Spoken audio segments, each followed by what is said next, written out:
یزید کی موت کے 65 سال بعد جب اس کی قبر کھود کر لاش نکالی گئی۔ دوستو،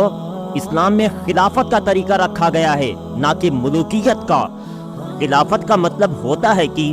مسلمان جسے مناسب سمجھے اسے اپنا اگلا بادشاہ بنا لے، اور ملوکیت کا مطلب ہوتا ہے کہ ایک بادشاہ اپنی وفات سے پہلے اپنے ہی لڑکے کو اگلا بادشاہ بنا دے۔ اسلامی تاریخ میں اس چیز کی شروعات یزید کی حکومت سے ہوئی تھی، اور یزید نے بھی اپنی زندگی میں اپنے ہی لڑکے معاویہ کو اگلا بادشاہ بنا دیا تھا۔ یزید نے اپنے بیٹے معاویہ کو خاص کر کے ایسی تربیت دی تھی کہ وہ اگلا بادشاہ بننے کے لائق بن سکے۔ اس لیے جب معاویہ کچھ پڑھنے لکھنے کی عمر کو پہنچا تو یزید نے اس وقت کے بہت مشہور عالم حضرت عمرو المخصوص کو اپنے محل بلا کر اپنے بیٹے معاویہ کو ان کے حوالے کر دیا۔ وہ عالم حضور صلی اللہ علیہ وسلم اور آپ کے گھر والوں سے بہت محبت کرتے تھے، اور یزید کے ظلم و ستم کی وجہ سے اس سے بہت نفرت کرتے تھے، لیکن یزید کو اس بات کی کوئی خبر نہیں تھی۔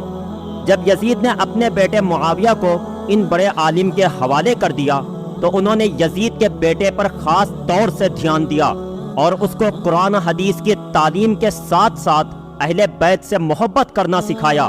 یہ بڑے عالم دن رات یزید کے بیٹے معاویہ پر محنت کرتے اور اسے حضور صلی اللہ علیہ وسلم اور آپ کے گھر والوں سے محبت کرنا سکھاتے،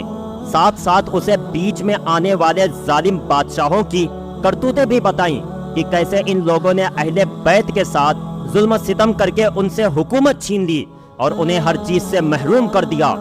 وقت گزرتا گیا، آخر یزید کا بیٹا معاویہ 18 سال کا ہو گیا تو اسی وقت کربلا کا واقعہ پیش آیا کہ جس میں یزید نے ظلم و ستم کی انتہا قائم کر دی، اور وہ اس طرح کے ظالم یزید کے اشارے پر حضرت حسین رضی اللہ عنہ کا کربلا کے میدان میں سر کاٹا گیا، اور پھر اس کی بہت بے حرمتی کی گئی،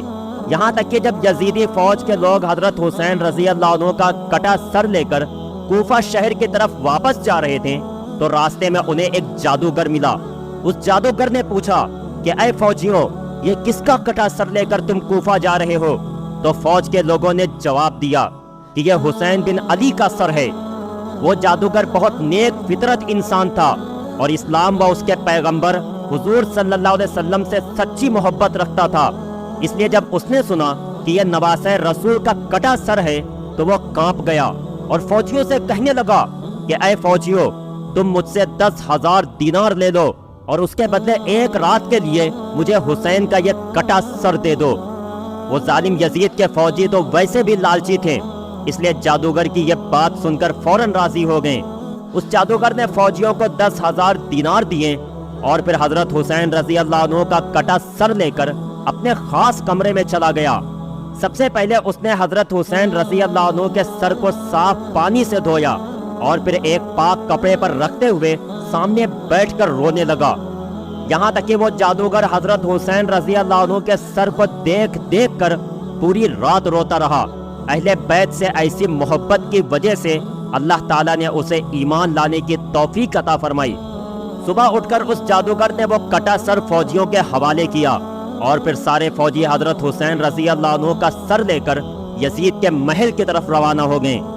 حضرت حسین رضی اللہ عنہ کو شہید کر کے یزید نے حکومت تو جما لی، لیکن وہ زیادہ دن اپنی حکومت چلا نہ سکا۔ آخر کربلا کے واقعے کے 3 سال بعد سن 63 ہجری میں یزید کو ایک ایسی بیماری لاحق ہوئی کہ اس کی آنتیں سڑنے لگی اور اس کے پیٹ میں ایسا درد اٹھتا کہ وہ پورے محل میں کتوں کی طرح چیختا تھا۔ جب یزید کو اپنی موت قریب نظر آنے لگی تو ایک دن اس نے اپنے بیٹے معاویہ کو پاس بلاتے ہوئے کہا کہ اے بیٹے، آج سے میں تجھے اپنی حکومت کا بادشاہ بناتا ہوں۔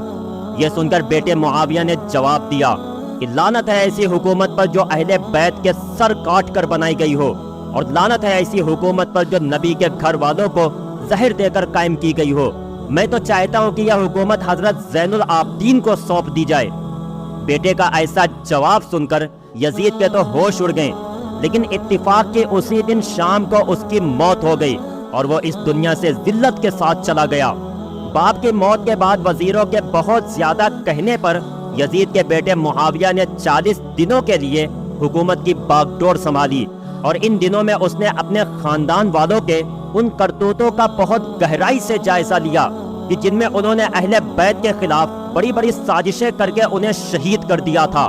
آخر 40 دنوں بعد یزید کے بیٹے معاویہ نے سبھی وزیروں کو مسجد میں جمع کر کے عام اعلان کر دیا کہ آج سے میں حکومت سے دستبردار ہوتا ہوں، کیونکہ میں ایسی ظالم حکومت کے تخت پر بیٹھتے ہوئے اللہ سے ڈرتا ہوں کہ کہیں اللہ مجھے قیامت کے دن لوگوں کے سامنے رسوا نہ کر دے۔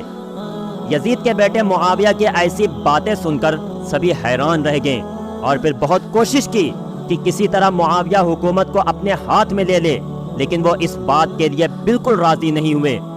آخر مجبور ہو کر لوگوں نے مروان بن حکم کو اپنا بادشاہ بنا لیا۔ مروان جیسے ہی بادشاہ بنا تو اس نے سب سے پہلے معاویہ کے استاد حضرت عمرو المخصوص کو اپنے دربار میں بلا کر انہیں بہت سخت سزا دی اور کہنے لگا کہ تمہاری وجہ سے یزید کا بیٹا معاویہ ہم لوگوں کا دشمن بنا ہے اور اس نے حکومت چھوڑی ہے، اس لیے اب تمہیں ایسی سزا دی جائے گی کہ دنیا یاد رکھے گی۔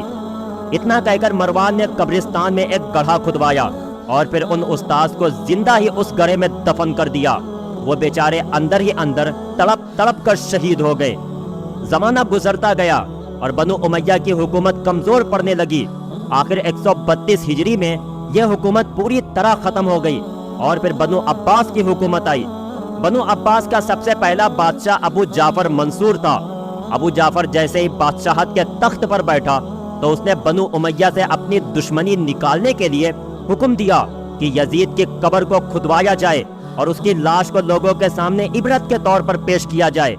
جب ابو جعفر منصور کے حکم پر یزید کی قبر کھودی گئی تو اندر اس کی لاش کا انجام دیکھ کر لوگوں کے ہوش اڑ گئے، کیونکہ یزید کی قبر میں بہت ہی زہریلے کیڑے بھرے ہوئے تھے اور اس کی لاش کو دیکھ کر ایسا لگتا تھا کہ جیسے اسے لوہے سے پیٹا گیا ہو۔ آخر بادشاہ کے حکم پر یزید کی لاش قبر سے نکالی گئی اور پھر اسے عبرت کے لیے سولی پر لٹکا دیا گیا۔